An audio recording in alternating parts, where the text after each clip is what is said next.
Earlier in the week, I discovered that the Dubai Expo, which takes place later this year, opens with an exhibition from the United Kingdom, which is essentially an artificial intelligence installation that will write poetry. And it's been discussed a lot in the media over the last week. And I guess one of the things that strikes me as really interesting about it is here we have an area of human endeavour that we thought was essentially a human quality that now is being taken place by a computer. And I think many people will feel this is perhaps fascinating, something that we really want to understand and think creatively, what will it mean for us? But a lot of people will be really anxious about it and think this is a terrible thing. How should we react to these sorts of things? Now, on the face of it, we have essentially a huge amount of creative experimentation going in to making this possible. These achievements are in many respects the kind of works of art of our modern creators. I think what's happened over the 20th century is a progressive shift from the idea of the artist being this singular kind of unit of vision making and art making to this collaborative space in which people experiment with new forms of technology to realize new aesthetic propositions. And in that respect, the poetry created by AI is essentially one component of that exploration. So in fact, its achievement is a manifestation of human creativity. In fact, it may be the most prolific example of this. It may be the pinnacle of where we are creatively.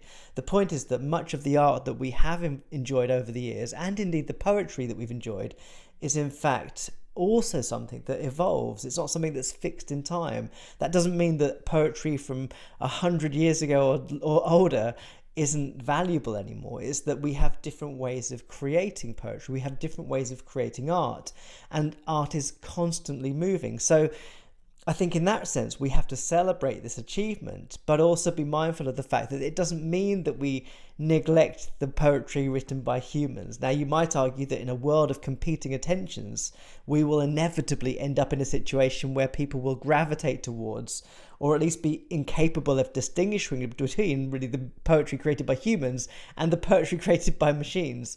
But maybe that's not such a bad thing either. Maybe if we can't tell the difference, if we're not discerning enough to work out what's been written by a human versus a computer, then in actual fact the poetry isn't any good. Now that's a provocative thing to say, but it's possible that in fact our appreciation of critically appraising poetry is quite low. It sticks with pretty much, do you like it or not? Does it reach you in some emotional way or not?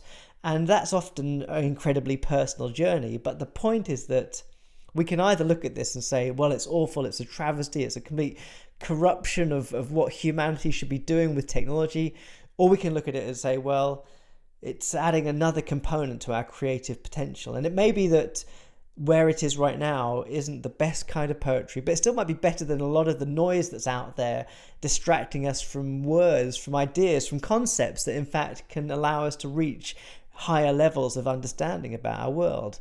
And in that sense, if AI poetry can bring more people into poetry and allow them then to discover a whole range of other poets, then that's fantastic. But there's no real point to discussing this because it's here and there's not much we can do about it. And this is often the sort of proposition of technology, is that it's sort of presented to us as if it's something for us to either like or dislike, choose or reject. And in actual fact, it often arrives and we're stuck with it, whether or not we like it.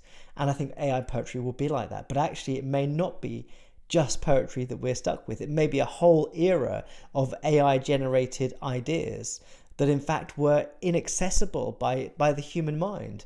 What's amazing to me and wonderful to think about is the prospect that AI may bring us into higher levels of consciousness that we have yet to appreciate or even conceive. And that's the real benefit of this. By exploring the creative potential of AI, we get to higher levels of cognition, of understanding, and of experimentation. And that's why it's a good thing.